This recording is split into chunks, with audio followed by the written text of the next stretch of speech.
புதிய கல்விக் கொள்கைன்னு ஒன்று வந்துருக்குது. இங்க கல்வியே இல்லைங்கிற அதுக்கு ஒரு கொள்கை வேற கொண்டு வந்துட்டு இருக்காங்க. எப்படி இருக்கு பாருங்க. ஒரு அறிவார்ந்த எனது மக்கள் சிந்திங்க. 3ஆம் வகுப்புல பொதுத் தேர்வு எழுதுங்குது மாணவர்கள்.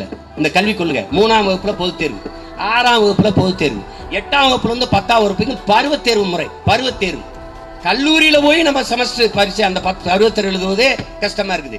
இதுல 8ஆம் வகுப்புல இருந்து பருவத் தேர்வு முறை கொண்டு வரணுங்குது. நாம என்ன சொல்றோம்? தேர்வுலா தேர்ச்சி. 8ஆம் வகுப்பு வரைக்கும் எல்லாரும் பாஸ். 9ஆம் வகுப்புல தேர்வு. எதுக்கு? 10ஆம் வகுப்பு பொதுத் தேர்வு வர்றதுனால இது மாதிரி தாண்டா பிள்ளைகளா தேர்வு இருக்கும்.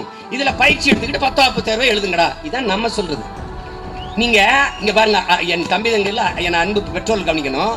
உலகத்திலே கல்வியில முதலிடத்துல தென்கொரியா தான் இருக்கு. அந்த தென்கொரியா 8 வயசுல தான் பிள்ளைய பள்ளிக்கூடத்தை சேர்க்குது. ஒன்னா போய் சேர்க்குது 8 வயசுல. 8 வயசு வரைக்கும் எதுவும் செய்ய விடல. சுதந்திரமா இரு, விளையாடு.